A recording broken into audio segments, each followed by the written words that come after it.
You're muted. I'm always muted. My girlfriend says too. I was hoping because Rosalind came on and she's on a call, so she's muted too. So I'm Oh, wondering, gotcha. is it me or is it? No, I know. That's one of the things I always freak out about when I first turn the thing on is like, shit, can you hear me or not? I get that. Yeah. What's Uh, going on, buddy? How's your week? good. I just got another wholesale deal set up. I think I just signed a lease option deal in St. Louis. So Oh, okay. we got some stuff Oh, happening, nice, you know. nice, nice. How about you? What are you? Where are you?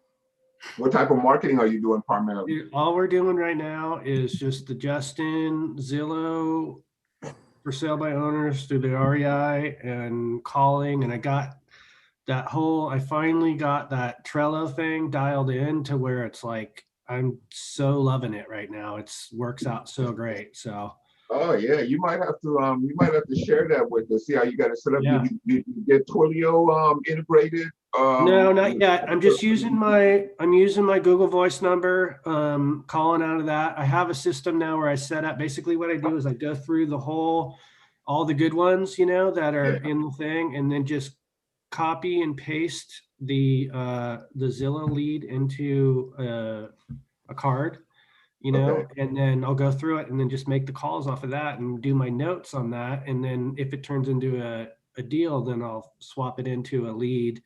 And then it's just so great the way, and I was able to set up the card to where I could do it basically the exact same way as you would on FreedomSoft, where it has like status and money and all those different things. So Oh, it works nice. out.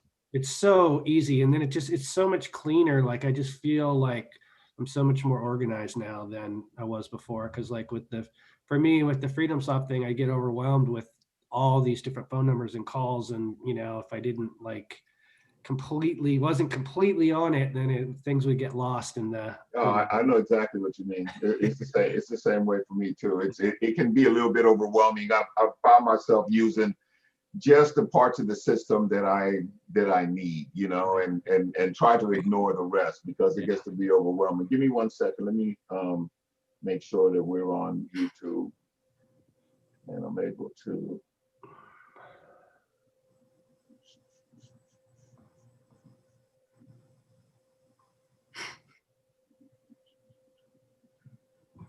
There we are.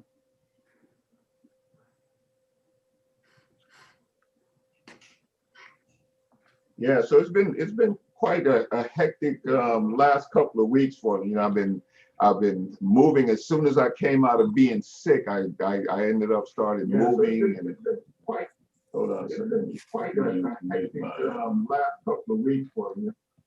So now I'm finally able to, get my office set up and everything, and I reactivated my license. So I've been doing a whole bunch of stuff with that, trying to get onboarded with EXP and doing all that stuff. So honestly, I'll be 100% transparent. I haven't done a lot of calling in the last week or so. So I have to rejuvenate my pipeline. Fortunately, I have deals that I'm currently working on and trying to get closed up. So that's a good thing. But I have to really ramp up my marketing this coming week and get back on my schedule. I kind of shut it down because I didn't want to just leave people hanging. Right. Yeah. What parts of the country are you working? I work a lot of the South. I have Georgia, Alabama. I have some marketing going on in Texas, and I have some marketing going on in Tennessee. Oh, cool. So those are my primary markets that I'm working right now. I really like some of those areas because of the price points of the houses compared to what you can make in rents in some of those areas. Especially, I find that Memphis is notorious. Like the houses are cheap, but the rents are high. Ah, interesting. Yeah. Yeah, I So just did so a text blast to Tennessee this morning, actually. So oh, okay. Yeah. So you'll probably see some pretty good activity. And the other part about it is they tend to be really nice people. Oh man, So I when you, love it. I Been, know, right?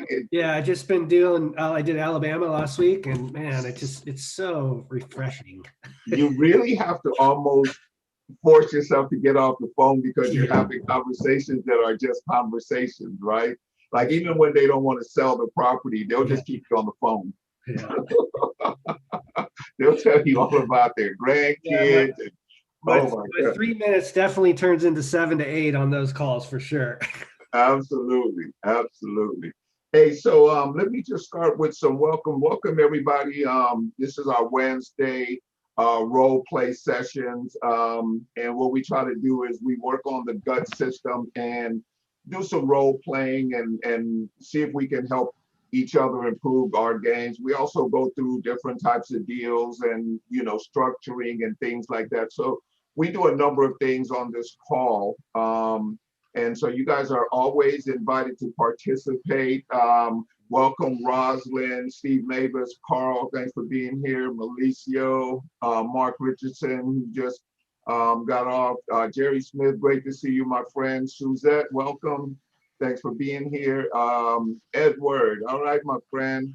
I don't know who's on the iPhone. I do know. What's going on, Victor?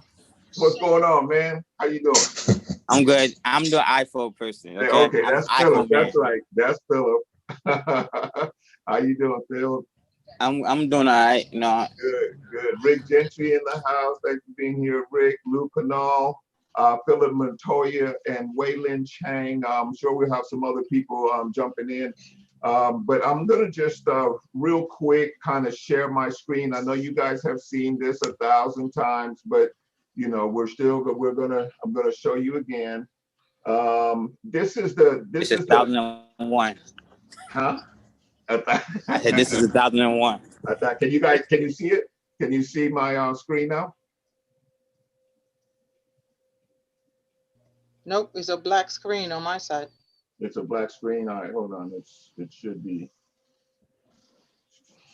Yep, now we can. Okay, cool. All right, so this is the breakdown of what we're trying to accomplish basically when we get onto a phone call with somebody.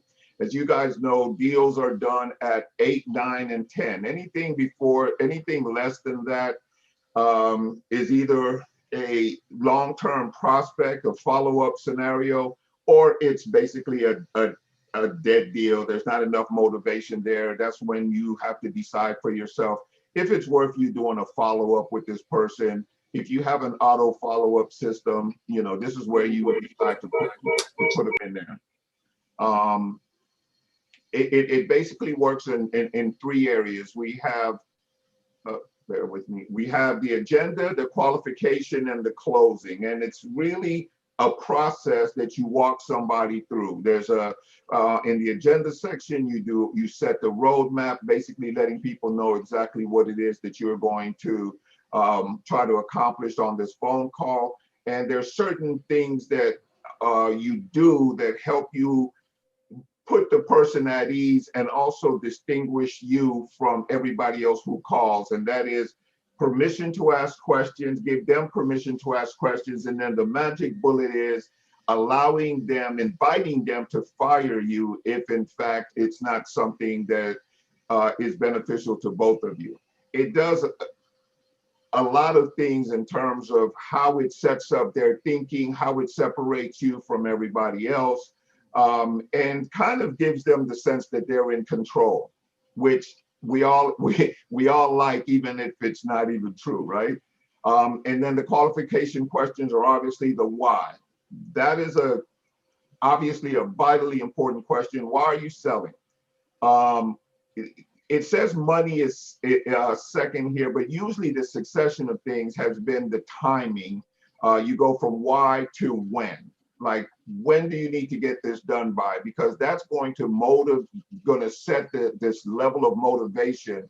Obviously, if they need to get this done in the next week or month, it's a whole different conversation than if they have, 6 months. Oh, I'm not in a hurry. It can get done at any time.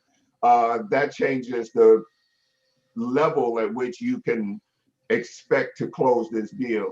Then there's the money. The money is obviously important. There's many aspects to it. There's many questions that are going to be asked within that process. First of all is how much are they asking for the property? How much do they need up front? What are they looking for in terms of an upfront commitment? Do they need all of it all at one time, or can they wait for part of it? And that's going to help you determine how you're going to structure the deal, right? And then obviously their commitment. How committed are they to getting it done? How, again, back to how soon do they need to get it done? But the main point here is getting a commitment. And then on your closing, which is super important, you want to recap whatever it is that they said. Make sure that you solve and satisfy any issues that they have, and go back to the recap. Solve, satisfy, go back, ask questions, and then obviously confirm, change, close. So that's really the whole process of this. And I know that you guys have all seen this. You all know this. It's redundant. Give me 1 second. Let me let some folks in. I know it's pretty redundant, but it bears repeating because it's just so valuable to go back to this. And I've been doing this for a while now, and I talk on the phones regularly. And sometimes what happens is I get really comfortable and I forget the rules of the game, so to speak, and I just am in the game, right? And sometimes you find yourself wasting time. You might have heard me speaking with Mark, where especially you start calling the flyover states, and those people are really nice people. And they will keep you on the phone having some really nice conversations, and you'll fall in love with some of these people. But that's not what you're on the phones for, right? We're on the phones to make money. So every now and then I have to remind myself that this is the agenda, this is where I'm going, and I have to figure out ways to end conversations that are not conversations that are actually leading to making some money. So keep that in mind when you're doing this. And there's basically 3 rules. Always set your agenda. Try to get qualified or disqualified within 3 minutes to the best of your ability. If you find yourself going beyond that, that's when you check in with yourself and say, look, am I moving towards closing a deal, or am I just having a conversation? And then know all the time that you have to fire unqualified prospects. If they're not qualified, then you can't be on the phone with them. Like, it's just not, to your benefit. If you feel like you might have a connection, in terms of friendship or whatever, get the number, connect with them during the off hours, but let's try to stay focused on closing deals while we're on the phone. So that's that. I'm gonna stop sharing the screen. Now, does anybody have anything that they particularly wanted to address, maybe go over, challenges that they might have had on their phone calls this week, or Yes. something that they want to work on? Is that you, Vernon? That's Yeah. me, Lou. Oh, hey, Lou. Hey, how's it going, man? Good, man. Hey, so yeah, I've been working on the close and really confused on. Okay. So we got on the recap. We're going to recap what the qualifications questions. We're recapping, money, why they're selling the property, time frame, and their commitment. Or is that what we're recapping? Basically, yeah. Whatever it is that you talked about, you want to recap their motivation. So my understanding is, Lou, that you need to get out of here in 30 days because you have a new job. Is that correct? Yes, sir. Okay, and so what arrangements have you made up to this point? I'm Do sorry. you have anybody in the wings, or is this something that it would benefit you for us to get this done right here today? Yeah. It would be great if we can do it today. Okay, perfect. All right, now you want to sell this property at 105, and you said that you actually had an appraisal done recently, and that's the price you came up to, correct? Yes. Okay, all right, and you also agree that you're fine with taking the $5,000 down and, first and last month to get everything started. And then we'll take care of all of the maintenance and everything else as far as this property is concerned. And we're going to send you a check every single month. And we're going to do this for 24 months. Is that correct? 24 months. Yeah, I believe that's correct.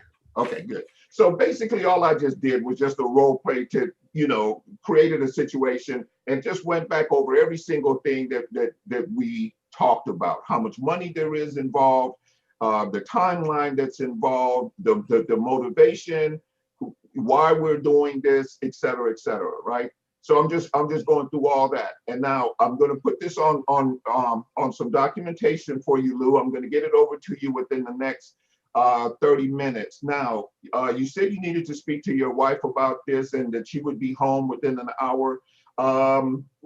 If I call you back at about 3:30 today, can we go ahead and move forward with this today? Would there be anything that would stop us? No, I'll expect your call at 3:30 today. Yeah. Okay, all right. And if that cannot happen, Lou, can I count on you to let me know that it's not a possibility? Sure. Send me your number. But if something comes up or whatever, feel free. You can text me or call me or do whatever. But obviously, I want to be respectful of your time, and I would appreciate the same courtesy. That's something we can do. Yeah, that sounds excellent. Just fine. All right, great. Thank you so much, Lou. It's been a pleasure, my friend. Okay, Thank so you. what I'm trying to do there, obviously, is I'm trying to get some sort of attachment to that person, some sort of commitment. I want to stroke him and let him know that, look, I get that you're an upstanding person, that you're a person of your word, that, and just basically make him feel good about who he is and who we are in this relationship, right? Now, it doesn't guarantee that you're going to get 100% cooperation whenever it's time to consummate this deal or whatever.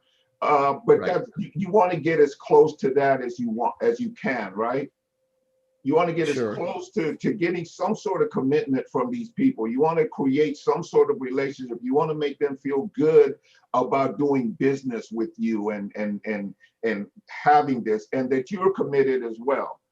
That's all you can do, but you have to do it, and you have to do it every time. If you skirt that little conversation, I find that's the odds of being ghosted increase dramatically by dropping out that little bit of conversation right there. It literally, I noticed immediately when I started making calls and using guts that dropping that out was the number one reason why I would get ghosted, or get treated, just a good idea instead of a commitment. Right. Yeah. So real quickly before we move on, there's that one section you say, ask the question. What is that question? Recap, solve, and satisfy. Ask the question. Yeah. Well, can I count on you? Somebody has me on shared screen. If you can please take me off of the shared screen. Thank you. Okay. So the question is, can I count on you? Okay. Can I count on you? That's my question. You may word it a different way, but the bottom line is I need a commitment from you. I need you to sort of have some skin in the game as far as your word is concerned. Again, it doesn't guarantee anything, but what it does is at least it lets them know that conversation has been had. You're somewhat being held accountable. And for most of us, especially, as business people, we hang our reputation on our word, right? Like, ultimately, if we don't keep our word, we know that it's going to cost us in business and even in life down the road. So the only thing we can do is try to call somebody onto the carpet, hold them accountable. Look, I'm counting on you to be your word in this matter. So it probably takes you from 50% as far as return calls, communications, up to about maybe 70-75%. I think it's that effective. Okay, Yeah. makes sense. Okay. Thanks, appreciate it, Vic. You're welcome. You're welcome. So Lou, was that kind of in line with answering your question? Does that sort of work for you, or did you want to expand on any more? No, that works for me. I've been practicing on the close, and I get lost at that point. I'm like, well, where do we go? So to follow, Do you try to use follow pen? steps. Do you use a notepad? Well, what on when we do the close? When you actually on the call with the prospect. No, I haven't made any phone calls yet. I've been got it. been working with a lot of people here trying to practice, and then yeah, and then So what right now I definitely would recommend that you always use a notepad when you're on the phone with the prospect, because that recap that you're stuck at, or that you are asking about, the way you're going to recap is you're going to simply just read off the notes that you have. Right? Okay. We said we were going to do this. Your timeline is this. Your expectation as far as your upfront monies is this. Right. Right. So it's really important, especially when you're first starting off, because you're so busy thinking about all of the methods and the responses and you know what I mean? You're in your head right there, right? You almost can't even hear them because you're so busy, listening is listening. But most people, what they do is they hear something, and at the point at which they think they understand what they're hearing, they start preparing their rebuttal. Yeah, okay. Right. So listening is an art, and it takes practice. So it takes a while for you to really be able to sit there and hear everything that they said, and then preparing your rebuttal. When we first start off doing this, we are trying to remember all the stuff that was said, remember all the rules, remember all the clever closing techniques, remember what Claude said, remember what Justin said, remember what, all of these people, what Mark said on his call, what I said, or whatever, right? All that's in our head. So the only way you can get past that is if you take the notes. That way now it's out of your head. And now you can listen. There you go. See, Rosalind has her notepad. You can listen, and now you just recap based on the notes that you wrote. So it frees you up to have that mental space, right? I know it's a long-winded answer, but I thought that was important, because it's crucial in one of the main strengths that we have in our business is we have to have the ability to listen. Sure. Right? And not just to what they say, but what they didn't say. Right? And we can't do that if we're preparing our rebuttal, if we're thinking about our script. Right? We have to be present in order to be able to hear everything that they're saying and what they're not saying, because the closing conversation is probably what they're not saying.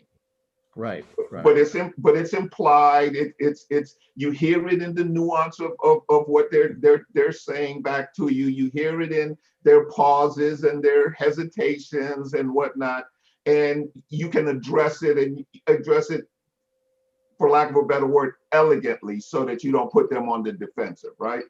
A lot of what Claude sometimes talks about is make sure you're always stroking people. If you ever hear Jimmy on a role player or something like that, he's really good at thanking people for sharing their information and giving them room to open up to him. And that's really what that is. It's I'm giving you room to open up to me.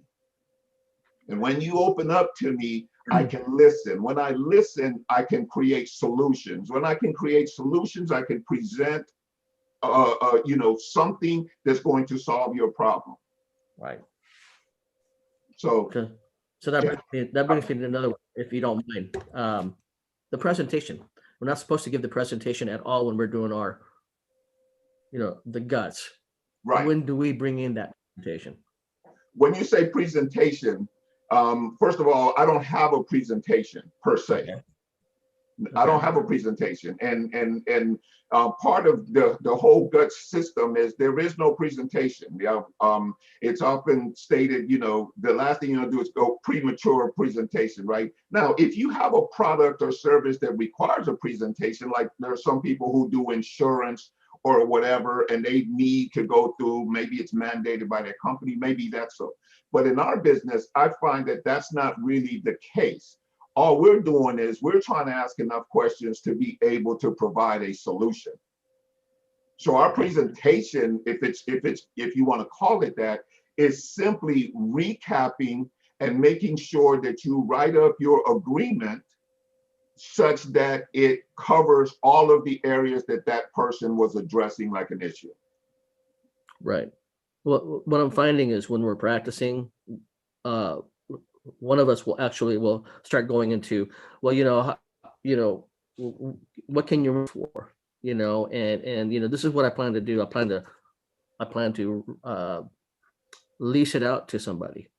Okay. And so I consider that, he's telling them what they want to, what they're going to do. I consider that the presentation. And I Okay. think that will scare them away. Does that make sense? Okay. So when you're presenting the process, like how it works. Yes. That's the part you're talking about, like explaining to them how it works.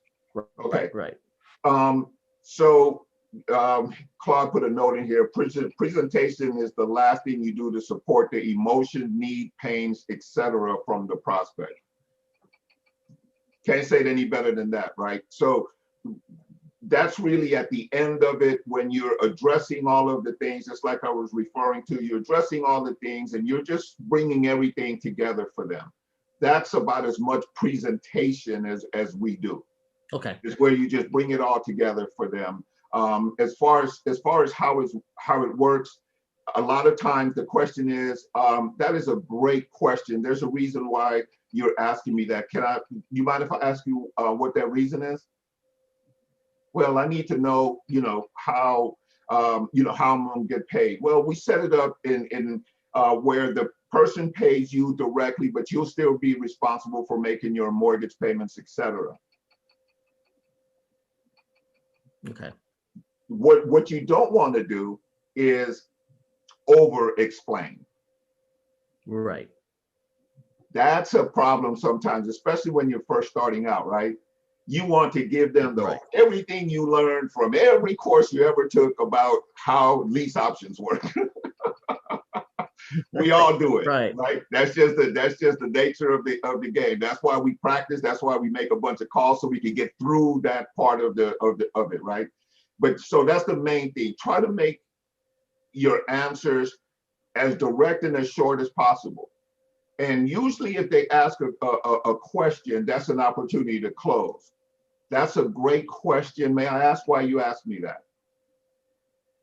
Well, yeah, because such and such, this other person called me and they said da da da da, and then okay, I get it. Now you got way more information than you need in order to close that, because they have just basically explained to you, and that's one of the great techniques in guts, is that when they ask a question, you ask a question. Right. Right. So in my mind, I look at it like compliment question. Compliment question. Right? Compliment question. That's it. Thank you so much. I really appreciate you asking that, and there must be a reason why you asked that. Well, yeah. Right. Yeah. So that's a great little technique that I picked up almost immediately, from Claude and from some of the other people who are really, really strong in it, and from Justin. Immediately as soon as they hear a question, it's almost automatic. Right. They turn around and ask the question. Right. Hey, Victor. Hey, Jimmy. How you doing? I'm good, buddy. Victor, Good. Thanks for being here today. I appreciate it. Hey, Victor, what are you planning to do with the property?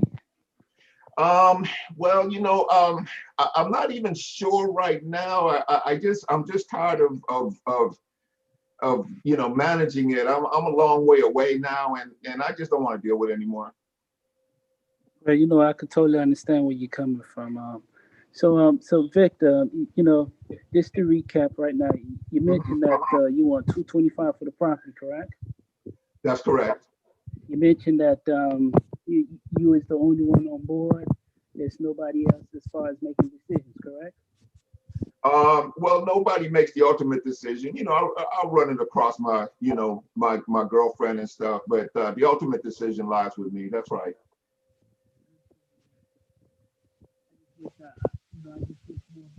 I'm losing you on volume, Jimmy.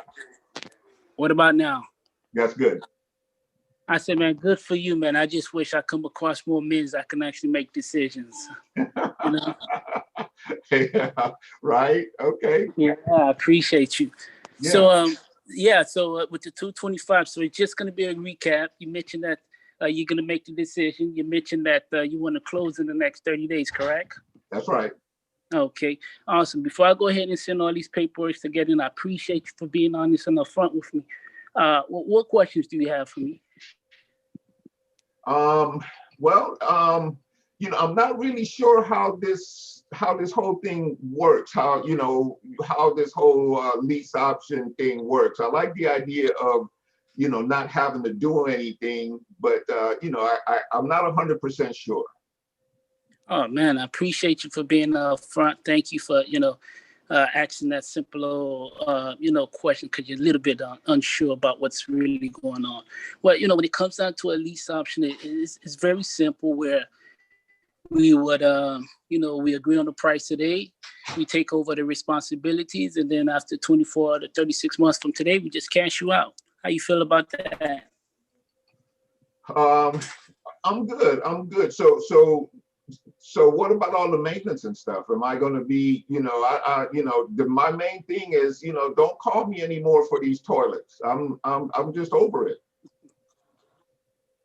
Of course, and when it comes down to toilets and paints and all these issues that comes up, just to let you know, and it seems like an issue for you, and I understand when it comes down to dealing with properties, it'd be like a total wreck. Suppose we say we'll take care of the toilets, the issues that comes up where you wouldn't have to worry about anything. It's going to be, you could say it's going to be smooth every month. You get your payment. How you feel about that? Would we be able to move forward today? Yeah, if you can guarantee that, it's a done deal. Guarantee. When I, sometimes when I hear guaranteed, I'm not sure. But when you say guarantee, could you just help me out with that part? Because I don't remember me saying that. Could you help me out with the guarantee part? Well, I mean, you said that you were going to take over, the maintenance and everything like that. If you can't guarantee it, then how am I winning if you can't guarantee that you're going to do that? That's a good question. I appreciate you for asking me. Victor, you want me to tell you the truth, or you just want me to lie to you? Jimmy, I'm hoping you've been telling me the truth and continue to do so. But just to let you know, I was always telling you the truth. Okay. Well, Victor, when it comes down to guarantee, Victor, nothing in life is guaranteed. Okay. Okay. Things does happen, accident, I get into an accident and, could lose a job, things happen. But just to let you know, I give you my word, we're just going to make the payments. If anything comes up, we'll just let you know in advance. But how you feel about that?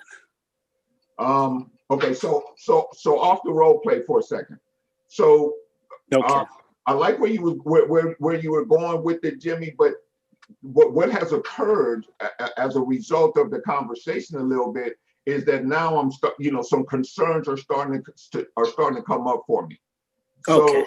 if I'm having that conversation, I'm probably cutting it a little bit shorter. It's like, well, when you say guarantee, Jimmy, we can only guarantee what we can guarantee, but the way that we set it up and we do it contractually is that they're going to be responsible for everything that occurs on the property below $500, and everything above that price, I'm actually going to put something in place called a home warranty that they're actually going to pay for, that is going to cover all the major things. Now, outside of that, everything else is going to be some sort of act of God or something, right? Is that okay, or you know, do you need something beyond that? No, that's actually okay with me. That now it actually sounds much better. I'm more comfortable with how you. You lost your volume again. That's actually okay with me. I'm more comfortable with the way you actually worded it, and I appreciate that. Yeah. So we need you to do something with your mic, Jimmy. I'm barely able to hear you right now. It's probably my location. Okay. What about now? You hear me better? Yeah, that's a little bit better. Yes, I say I'm actually That's perfect. comfortable with it, and you know, I actually appreciate you. Thank you. That means a lot for you can actually break it down for me. Now I actually have a better understanding of the way it actually works and how you guys can actually make sure that the payments are actually going to be made. Yeah, absolutely, Jimmy. And you know, I'm always here for you. If something does, you know, go awry or whatever, you know, I'm willing to always make sure that I can step in and smooth out the rough edges or whatever. But everything, we cover everything on the contracts. We make sure we qualify everybody strongly. We give you the opportunity to have the right of first refusal so that we all feel comfortable in the situation. And then we move forward like, you know, most business transactions. So when you say guarantee, you know, I can guarantee it as much as I can put it in writing and hold people accountable. That makes sense to you? Yeah, that actually makes sense for me. Perfect. Okay, so Jimmy, thanks for that, man. You're always awesome, always bringing value. Do you have any questions, Jimmy, or did you want to expound on that, or?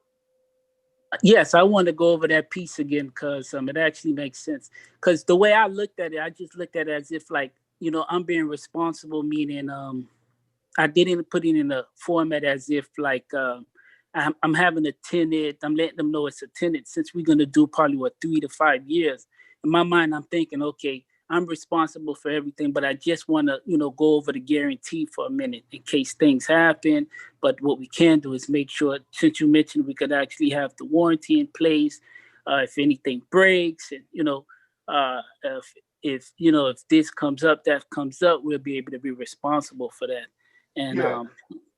yeah, that's all it was. There's the element also too that you know I could have also mentioned too, is that these aren't tenants. Okay. And a lot of times, you know, when we do these, the mindset of the seller is that it's a tenant situation. You know, these aren't tenants. They have skin in the game. They put down a certain amount of money. They have a vested interest in making sure that they meet the obligations of this contract, because the ultimate goal for them is to be able to consummate this deal with the purchase and own a home and put their family in the situation that they envision for themselves, right?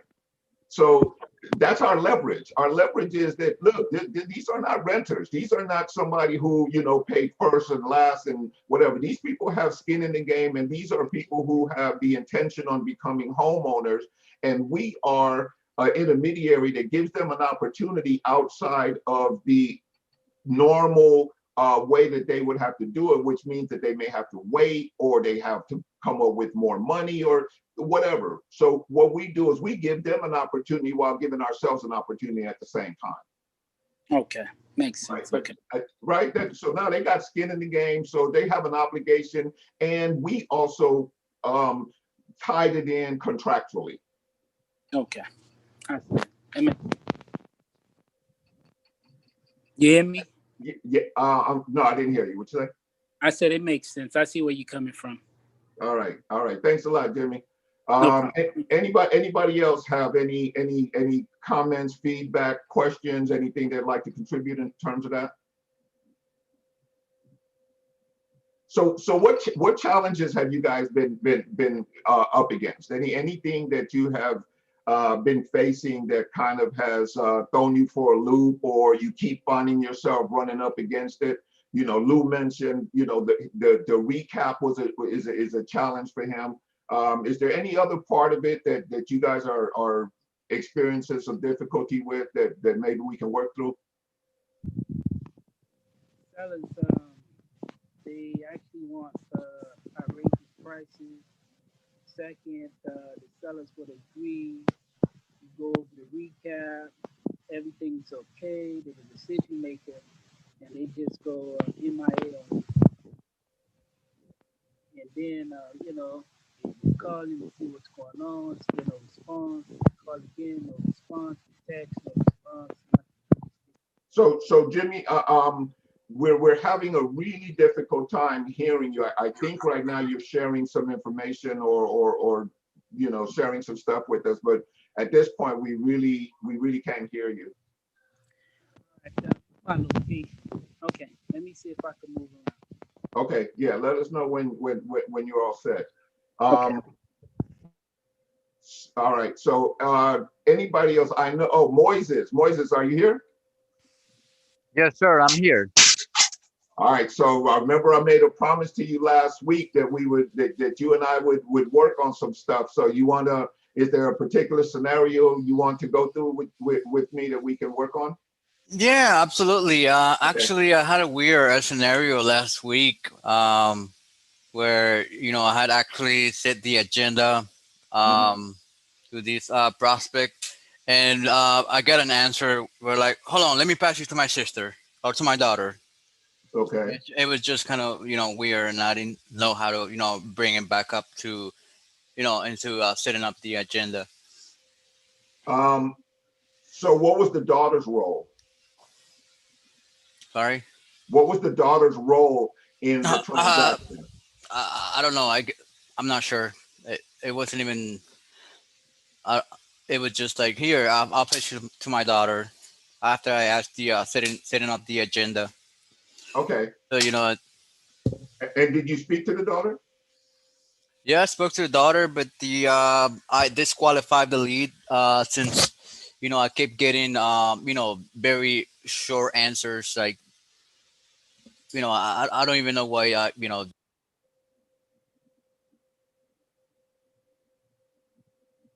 how would you handle that situation?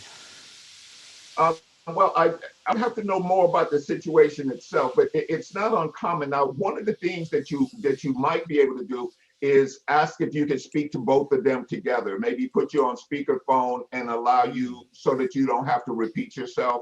Is there any way possible that maybe both of you can get on the phone with me at the same time? Can we just do this on maybe a speakerphone situation? That way I don't have to, repeat whatever I'm telling her. I don't have to come back and repeat it or have it be lost in translation when she is repeating it back to you, which, as we know, whisper down the stream, we know how that works, right? Yeah, you're right. Absolutely. Having them, at the same time would have been the best option. Yeah, it would have been the best option. And so a lot of times when you get off the phone and you find that somebody has maybe dismissed you or whatever, oftentimes you have to go back and take a look at how you presented yourself and did you sound a particular way. Like, I never recommend getting on the phone when you're tired, when you're not focused, when you have distractions, when you have other stuff going on, because you need to be present to the best of your ability when you're on the phone. So if they get the sense that, one, you're not professional, or two, as a result of not being professional, you don't know what the hell you're talking about, and you're not crisp in your delivery, you're stuttering, you're kind of all over the place. If you find yourself doing that, then just get off the phone and step back for a minute. That's just a lost deal, whatever. It didn't sound like they were particularly committed based on what you're telling me right now anyway. So just maybe step back for a second, take, stand up, stretch, do whatever, and get yourself back in phone mode. Like, like being on mode is a thing. Like, it's a real thing. Like, be on mode, right? Like, I'm going in here, time for battle. I get all my warm-ups. I got my notes in place. I've maybe gone over some of my closings and determined, what kind of rebuttals I could anticipate. And you're ready kind of for war, right? Yes, sir. And if you find that you're just winging it, it might just not be the time to be on the phones. That's right. Because if you think about it, you're paying for this. Like, it's costing you to be on the phone. Yep. And if you're just out there just winging it and you're just kind of like playing with it and you're not committed, you're not serious, you know, you're not prepared, then don't do it, because it's costing you money to be that way. You know, go Understand. work on another part of your business or something and get yourself in mode. Yep. What So Victor they- said, it's spot on, because winging it is the kiss of death of salespeople. You know, like that's why it's so important to have a system. You can be quick on your feet. Don't mistake winging it with being creative or being spontaneous or have charisma, which is like typically what Claude does on the role plays. But you want to be prepared. Know your stuff. If you're gonna do lease option, wholesale, whatever you do, you gotta sound like an expert. Authority is a psychological trigger. It's super, super powerful. And also don't fall for the trap of information overload and just, you know, okay, I just need to study more before I make my calls, because that's the other extreme, which is equally or even worse than that. And I just read it this morning, and it was such a good quote. Knowledge, it's not power. Knowledge is profit if you know how to use it. So knowledge is profit, guys. Knowledge is profit. Yeah. And the other way that I've heard that said is knowledge is not power. Applied knowledge is power. Right. Yes. Right. Amen, brother. Yeah, where you take the actual knowledge and you refine it for yourself and you apply it in the moment. That's when you actually can harness. Otherwise, it's just a whole bunch of random thoughts. Right. Right. Getting on the phone with a bunch of random thoughts is the kiss of death. Right. Passing, So, you there? Yes. This Mauricio? Yeah. How you doing, buddy? That's pretty good, man. How are you? Good. Sweet. Yeah, so I just wanted to chime in about that role play on let me pass you over to my daughter. I come across those sometimes. Okay. And a lot of times, like I noticed that you have to try to kind of not offend them too much. Like what I like to say is, other than yourself, who else is the decision maker in the property? And they're like, well, my dad is. Oh, okay. So you're kind of speaking for your dad then? Is that kind of what the whole deal is? So you just kind of try to be on their side, like, so they can it's kind of like they're pre-qualifying you to speak to their dad. As that's kind of like what I've been getting out of it. But I've been able to kind of like get that back to the dad or the decision maker, just based on talking to them and trying not to offend them too much as well. That's excellent. Thank you very much for that input. Yeah. So that's part of the first part of it is being in relationship with the people and understanding exactly what their concerns are in terms of this. And you know, kind of where he's going with this is you get more with sugar than you do with vinegar. So he's basically just sort of, you know, allowing everything to meld together. And, you know, like there's nothing wrong. This is as it's supposed to be. You know, your daughter being here, she's invited. It's great. I appreciate the fact that you guys work together and sort of create an environment now where it's an invitation to share information. Am I on track with that thought process, Mauricio? Is that where you're going with it? Say that again. Am I on track with that thought process? Yes, exactly. Yeah, because I come across that at least 6 times at least. Really? Okay. Yeah, that I had to just I pretty much just try to understand what the situation's about, like as far as information giving, like are they part of the process here, you know, other than yourself? Who else are the decision makers of the property? So you're kind of telling them without, because I have a feeling that they're not the decision maker. So instead of offending them, you can say, other than yourself, who else is the decision maker? Or or even, and I agree with you, but it's really about not necessarily the decision maker sort of points to the person who's going to sign, right? As opposed to who's involved in this decision making. Yeah. Hey, Victor. Hey, Victor. Yes, sir.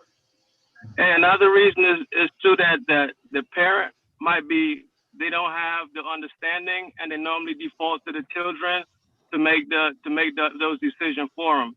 Because I've spoken to a lady, her daughter was an appraiser, so she deferred me to her daughter because her daughter knew more about housing than she did. Okay. Yeah. Similar to me. Similar situations. Yeah. Yeah, and so when they do that, you just want to, you know, be there with and for them and understanding exactly what it is that they're trying to accomplish, and it'll endear you to them in terms of, you know, them wanting to do business with you. And so, you know, you guys both are absolutely dead on. I love the fact that you guys introduced that like a nuance, because it's never like like it's written, right? It's never 1, 2, 3, 4, 5. It's like 1, 2, 2.5, 2.7, you know, 3, 3. So if you're a little bit more nimble, and part of why we do the role play and the practice is that you don't have to think about it. Because if you're not thinking about it, now you can be present. If you're present, you can respond to their issues, their questions, and more importantly, the nuance that you know, Malicia and Horace are referring to, where some stuff is going on and you can pick up on it without them having to tell you what's going on. And now you are really starting to, you know, chip away at the walls that may stop you from creating the relationship that has them move forward with the deal and have you show up as their guy or their girl. Okay. Right? There's that magic moment. And you guys, if you've been on the phones, if you've done sales for any period of time, you all are aware of that magic moment when you become their guy or their girl. And you literally know that if somebody calls them and offers them something, they're going to either have them call you, or they're going to call you and give you the other person's number. That's magic. Gotcha. Yep. You know, you know, Malicia, if you've been phones long enough, you know when you become that guy to them, right? And you're the problem solver, you're their go-to, you're their authority on the subject, and that's really where we're trying to get to as far as that. And the magic formula for doing that is your ability to listen. Yep, you just shut up and listen. You do very little talking. You just ask a couple of questions and let them ramble off just a little bit, and then and go from there, and kind of keep asking them, like, oh, tell me more about that, or can you know, like if they mention, well, you know, we're from here, you just say, oh, I actually like that place. Why you want to move over there, or, you know, kind of add on to the questioning, I think. But yeah, you got a good point. A good way to actually probably just rephrase that in my next conversation, if I ever come across that as well. Yeah, absolutely. Let me see. The other thing, oops, I'm sorry. That's okay, Rosalind. What you got for us? No, just for this whole conversation, and everybody saying some awesome things. But me being in the business as a realtor, as an investor, as a lease optioner, the main thing is we got a beautiful team here. Maybe y'all can take it good. Somebody should partner up with somebody on here, get their phone number or email, and role play with us. We're all experts here. That way you get more comfortable. You can hear yourself, record yourself, hear yourself.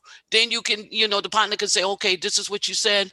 This is the way I do it. And then we'll bring it to the call to Vic on Wednesdays, and you'll get more comfortable instead of strangers. Yep. Bring all the options that the tough questions when you role play, the tough questions. Like I'd say to Victor, hey, Vic, so Victor, let me ask you something. I know your sister and your brother is going to be the decision making in this deal. what day would be good for you and me and them to be on the call together?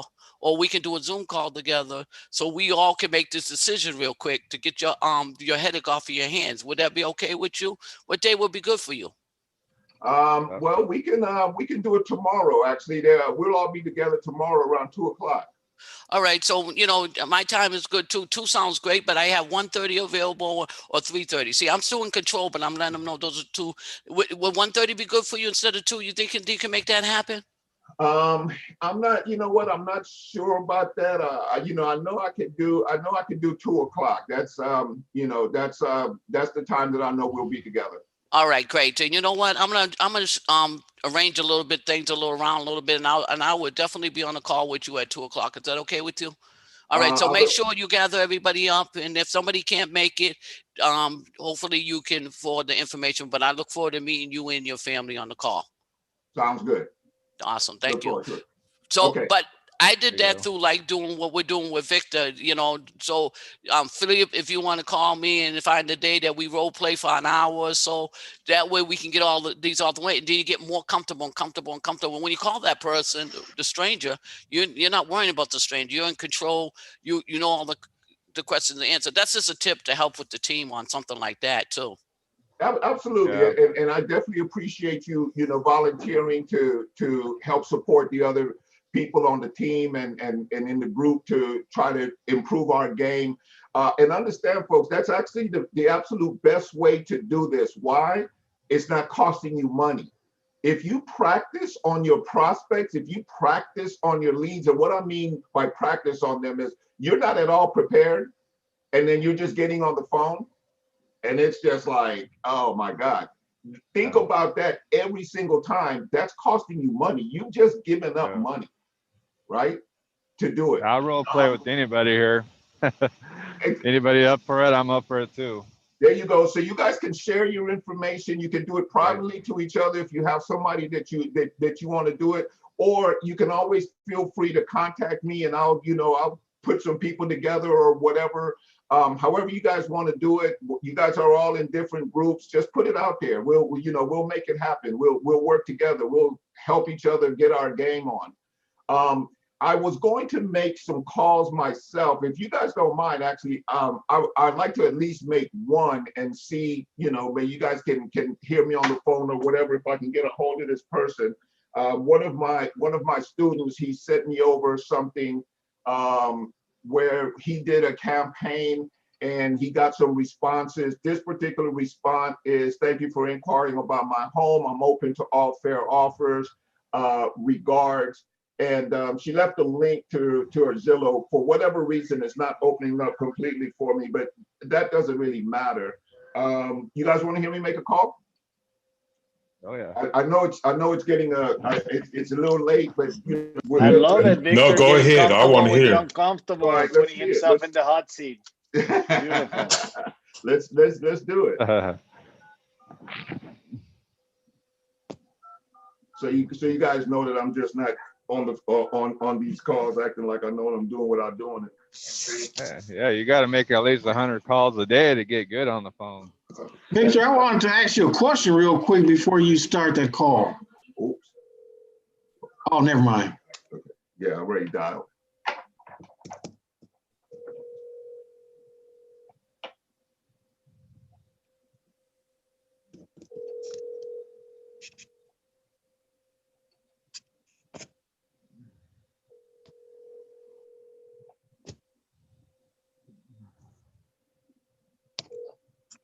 Okay, so I'm not going to leave a message only because I don't have the phone number for them to return the call on or anything. I don't have it in my system, and I don't just want to have them call me back. Now, here's something else that I have noticed, and I wanted to bring this up because I made this call. We all have cell phones, and we're all getting robocalls and marketing calls and stuff like that's ridiculous. If you are sending out text message campaigns and stuff, I find that if I don't call back on that number, like have that number show up as the number, I get a lot of no answers, right? So you want to keep it congruent. If you're sending out text message on a particular number, do your best to do your follow-up on that number. You'll get more people picking up. That's just kind of been my experience, because if you call, like me, I'm calling right now to a 941 area code and I'm calling from a 213 phone. What do you think that person is probably thinking? Scam. Yeah, you know what they're thinking. Or robocall or marketing call or some other nonsense that's coming through the line, right? That could have cost me. Go ahead. Yeah, no, I mean, that's one area that, I mean, one of my businesses are 80/20 REI. That's what we do. You know, we do compliant text messaging for real estate investors. And there's, you know, like in the last, I don't know, year or so, the landscape has been like, it's been like 180-degree change, you know, like literally there's the TCPA, CTIA, but I mean, what matters here, what really matters is that if you're sending a campaign, whatever you want to call it, it needs to have human interaction. You need to do it one by one, don't get a text blasting platform that is going to send all of it at the same time, because it's a guaranteed class action lawsuit. It happens. It happened to a couple of our clients before they came into us. There's so many variables, you know, like the number, the reputation of the number, just, you know, like it's, if you have multiple people in your team talking to the same lead, just stay in the same conversation, same number. And long story short, like I just got a phone call during our call, and if it's not somebody that it's saved in my contacts, the Apple already does that. It's like it sends it to another folder, unknown senders or scam likely, depending on what they carry. So that's gonna be the norm. So that's why if you're ever reaching out to a prospect, and remember, we're texting, just like Claude said, with one intention, to get on this, to have a one-on-one conversation on the phone or on video, because that's how we're really going to be able to do this. So you always identify yourself, tell them, hey, listen, I'm Victor Walker calling about 123 Main Street. Can we talk? Or, you know, use a GUTS SMS, whatever you want to do. Right. Because then when you pick up that phone and you call, instead of saying scam likely or telemarketer or whatever, the smartphones today, they have that feature that says maybe Victor. Have you ever had that before when somebody calls you? So that's why it's there's a lot of things. I mean, shameless plug. I'm hosting a call on Fridays at 3. We can I'll be happy to talk about it, put together a small presentation of what the do's and don'ts of text messaging, because there's so much, guys. There's so much. I mean, don't buy in the Kool-Aid of anybody that is trying to sell you a text blasting platform, because you're gonna get what you pay for. You know, that's one area of my business. I thankfully have a partner. He's an engineer. He does it very well and figures out all this like background stuff that happens on the backstage. But text messaging done right, it can be one of the best marketing channels. It does generate a lot of noise. So if you're a one-person show and you're thinking about sending 3,000, 4,000 text messages per day, it's going to create a lot of busy work, and you're going to be talking to, you know, a bunch of unqualified prospects. So we can talk about it Friday at 3. And if anything, hit me up, send me a private message. You guys know that I'm where are you posting your invitation or in the GUTS VIP group on Skype. I'm gonna send you guys that. All right. Okay. I gotta go now because I have somebody knocking on my door. Take care, guys. Great seeing you. Thanks for sharing, buddy. Yeah, so in line with what he was saying, and I know we're a little bit over, but I wanted to share this, because what he said is crucial in terms of what's going on in the environment that we play in, which is, you know, cold calling and reaching out to people. Now, for those of us who are calling people who publish their phone numbers, that's an easy one, because that's literally an invitation to call. So they've authorized you to make that call. So that's going to be completely different. But for those of us who are buying lists and we're doing skip tracing and we're doing all that, a lot of the automated systems are doing nothing more than costing you money, because there's so much regulation in place right now to stop the whole robocall, robotext, and all of that stuff. The system that I personally use, you have to press the button every single text. And one of the things that he talked about, which I realized, and I realized it with a couple of my students as well, is that you're better off when it comes that time, you have your blocked out time of hours, right? You sit down, you send out 20 text messages, one by one. Click, click, click, click, click, you know, the system that does that. Otherwise, you're using systems where it's trying to rotate and it's dialing, and you have no idea how much money you've lost in that situation. You send out 20 text messages at a time, you wait for responses. You send out 20 more, you wait for responses. Here's what happens. One is you get back to them fresh. They just responded, you're on the phone. Boom, that already says a lot about you, right? It eliminates all of, you know, you can just get rid of all the ones that have no interest whatsoever. Click, click, click, do not call, or take them off your list, whatever. Here's the most important thing, and I know all you guys have experienced this, that sense of overwhelm. Like, I've sent out 1,000 text messages. Now I am behind every day of my life because I have all these things in my inbox, and, you know, who knows how many deals I've lost or whatever. And it's just mental, right? Because you don't know, but how many I've lost deals because they, you know, I sent out a message, they responded to me, and I didn't get back to them in time, right? That's literally lost money on two ends. One is I didn't get the deal. Two, I've used systems, I've paid money, I've done all these things, and now I've just trashed them. Not a good look, right? So the process that I'm using now, and I find to be more effective, is do 20. Wait 10, do 20. Wait 10, do 20. I'm not saying that that's the best system or the only system or whatever, but I've found that I've created a certain level of peace for myself, because now I can stay right on top of my business. And more importantly, I get the sense, because I know a lot of us are having conversations about BAs and putting our systems on autopilot and doing things like that. As soon as you send out 1,000 text messages that you can't respond to, you lost control. You lost control. You're now in overwhelm, right? So avoid that, you know, manage your business accordingly. And then when you close up shop for the day, you closed up shop for the day. And I find that was huge for me, because I was always on. Like, my business is 24/7, right? You can't be your best 24/7. You have to take your time for yourself. Like, you think you can, but you can't.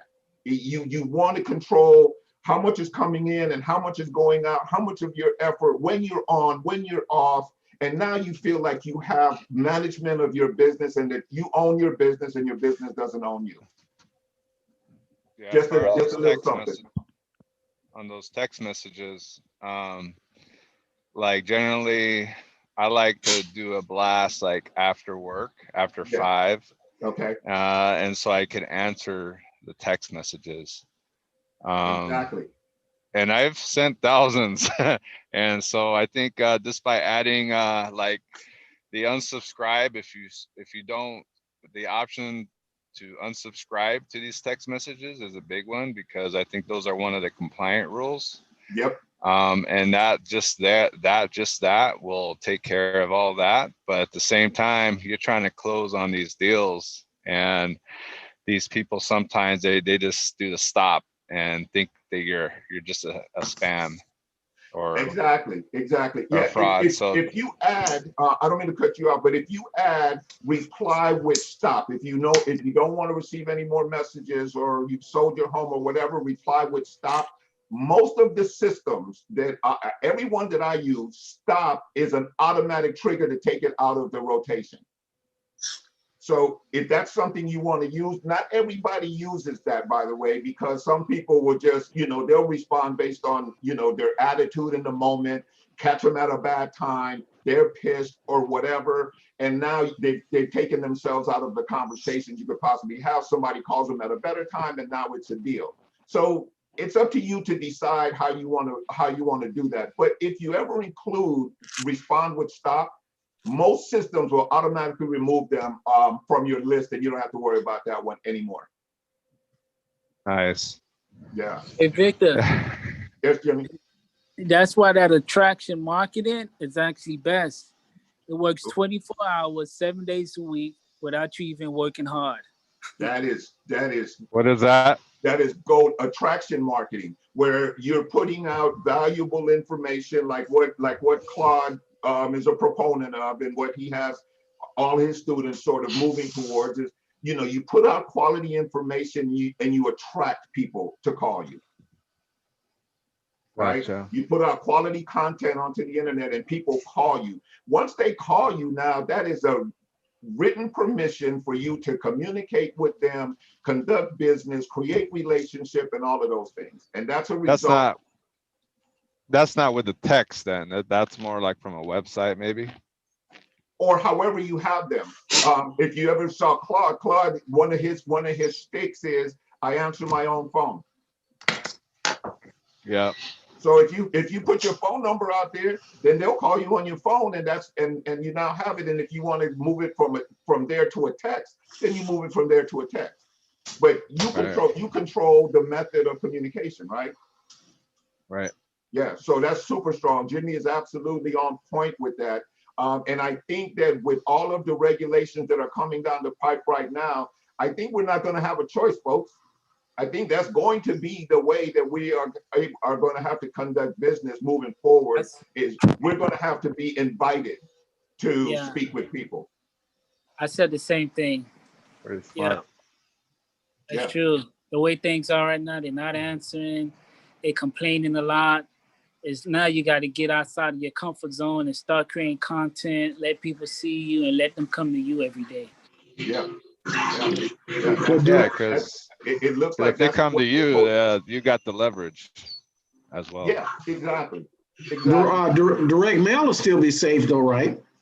Yeah, direct mail is waiting for their response, right? Yep, same thing. It's the same thing. It's really attraction marketing. You're sending them something, an invitation. Ideally, if you're sending them direct mail, the best direct mail is where you're providing some sort of value, right? You guys know the realtors. Realtors send out property analysis or a breakdown of what's sold in the area, right? Which is some value, because now the homeowner is thinking to himself, oh, my home is worth such and such. So you provide a little bit of value, right? Now they're responding to the value proposition. Right. Right. So that's attraction marketing, because you're not making them do anything. You're not intruding on them. They're going to open their mail at their convenience. Yeah, and Craigslist as well. If you can get your post not deleted, you know, but that'll bring you a lot of leads. Oh my God! If you cannot get it deleted. Yeah, good luck with that, because there's other investors out there that are basically flagging other investors' deals and stuff like that. You know, Craigslist it's its own animal. You know, use it how you use it. I'm not a big proponent, but it does have its value. You know, if I'm trying to dispose of a property or something like that, I'll use it, but I don't count on it to attract anything. Yeah, I've tried to figure that out. The algorithm and the keywords and all that. I even tried just putting the words in the image. Yeah. Like I buy houses, instead of putting down like on the description, I just add simple gibberish. Absolutely. And it works for 6 days. Yeah, exactly. Even your phone number, right? The number 4, FOUR, the number 3, FIDE. Oh yeah. Yep. You know what I mean? I've even called those people. How do you do this? Well, that's exactly how. Okay, that's exactly simple, how. right? I've tried that too. Yeah, it's a game. I just choose not to spend a whole bunch of time playing that one, because there's too many other opportunities and too much time. But I will play that though if I in Dispo. If I'm trying to move a property, then I'll put it in all the different sites and everything, including Craigslist. But as far as getting something, I haven't had a whole bunch of success with Craigslist at all. Like, you know, it's just a lot of spammy, you know, people who put ads and don't answer their phones, you know, just, you know, that's just been my experience. I'm not, you know, there's some people out there who swear by Craigslist. I'm not that guy. I haven't had that experience. Do you know how much it costs to put yourself on the first page of Google? Like, you know, those people that, like, if you look for a restaurant and you got like 5 restaurants there, and, you know, be on that list. It either takes a bunch of money or a bunch of time. Victor, where are you marketing your properties? Oh, you know where our #1 marketing spot is Facebook Marketplace. Yeah. That is the #1 spot to market your properties. If you have something trying to dispose of, you start with Facebook Marketplace. It has the biggest reach. You know, it'll get out there. If you can avoid getting put in Facebook jail by, you know, for no reason that you can figure out on your own at all, period, you're good. But yeah, definitely I start there. I have the other, a couple other listing sites. I obviously post on Zillow because, you know, they spend so much money on marketing till they take the marketing budget off of me. Like, people are going to go to Zillow, like everybody knows Zillow. So they're going to go there, right? So I definitely use Zillow. And then, you know, we have some other posting sites that I don't know how much activity they get, but, you know, I do it there anyway. And I do Craigslist, but I'll be honest with you, I have gotten very little results from Craigslist, either coming or going. I just haven't had the positive experience. If you guys have, and if you guys know how to, please share it with me. You haven't tried Facebook Manager? Facebook Manager, I haven't really tried that yet, but I'm on track for it. I'm gaining knowledge and trying to understand it a little bit. I'm also understanding that Instagram is super strong as well. So I'm trying to get my Instagram game up a little bit. Oh yeah, I hear that's pretty good too. Yeah, I heard Instagram is killing it. You know, I haven't had to go there, but you know, like we said, with all of these regulations that are coming down in terms of us being able to market, we are, you know. Anyway, guys, it's 20 minutes after, and you know, I'm sure the platform is got some appointments, but hey, you guys, I really appreciate you guys showing up and showing out every single week. You guys are amazing. Let me take a look real quick at something. And you as well. Thank you so much. I love your training. It's outstanding, brother. Yes, thank you. Thank you. Oh, man. Yes, thank you. God sent an angel. That's you. Absolutely. I appreciate it. I appreciate it, you guys. I see Justin is sneaking in. Justin, did you want to say anything while we're here? I just wanted to say you're doing an awesome job, man. Oh yeah. And I love your presence here. I mean, the presence, your presence. It's amazing. Thank you so much for sharing it with us every single week, dude. I appreciate you guys for real, man. I get as much out of this as anybody else, and I appreciate the platform. Yeah, I get a lot of that role play, even though it wasn't too long, but you kind of chime in between the role play there. I like that. Yeah, Cruz, you're good too, Cruz. You're outstanding. You know, being the other language and your information is very very powerful, because being a multi language is the toughest thing to do cold calling, and your information is powerful. So you're just as part of these champions too. You're a champion yourself. So thank you. I appreciate that, Rosalind. You're the best. I really appreciate all of the shout outs and everything. Victor, before you go, Yeah, can we do an agenda? I'm sorry? Can we do an agenda, role play for agenda before you go? Well, I think the platform is reserved. Okay. So okay, you want to do a quick okay, let's do a quick one, Jimmy. Okay, I appreciate it. Thank you. Okay, do you want to be the seller, or you want to be the homeowner? I would actually I would be the the buyer or the homeowner? I would actually be the buyer. Okay, all right. Hello? Hey, Victor, how you doing? It's Jimmy. Jimmy? Yeah, Jimmy Contave, that property you got over there on 123 Main Street, it's not for sale, is it? Yes, it is, Jimmy. Oh, okay, great. I appreciate your honesty. I'm looking to purchase a property in the next 30 days. You're not looking to sell in the same time frame, are you? Next 30 days would be ideal, if not sooner. Okay, awesome. Thank you for being honest with me. You don't mind if I ask you a few questions to see if it's something if this would be a possibility to make an offer on? No, I don't mind at all. Okay, and if you have any questions for me, feel free, go ahead and ask and during our conversation. If it's not what you're looking for, feel free to just tell me, you're not interested, okay? I will do that. I appreciate it. Thank you. Yeah. So you guys, that was it. That's the agenda. So what he did is he introduced what he's going to do. The only thing,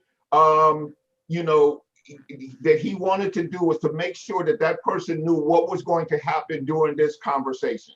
You want to let them know so that they don't have to feel like, okay, well, we're going to go here and this person is going to do a presentation and this is going to, I'm going to just ask you a few questions. And if it doesn't work, I'm going to let you off the hook. They're in their mindset, they're thinking right now, I'm going to I'm going to be off the phone with this dude in a minute.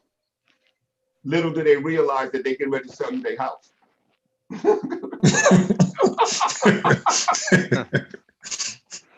But it disarms them, and you move outside of the always telemarketer mindset mentality. You know what I mean? Hey, all right, you guys. So hey, Gary, right, thank you. Going up, man. You welcome, Carl, Malicio, Suzette, Horace. Let me see. I'm trying to go through the names. Mr. Horton. Good job, everybody. Yeah, absolutely. Rick is here. Waylon, Roslyn, the other Rick, Philip Montoya, Nick G, Moisen, Elmore, my man. All right, you guys. Hey, if I missed anybody, I'm sorry. But Horace Cyrus, thanks for being here, my friend. You guys are awesome. I'll see you guys next week. Hey, next week maybe we'll do some more calls. What happened, Jerry? All right. Did I miss Okay, you? Metro. Appreciate you. You did. You missed me, and I'm right Oh, here. I didn't. All right, you guys. I'll see you guys next week. All y'all. Enjoy your day. Thanks a lot. You guys do the same. Have a great week, everyone. Take care.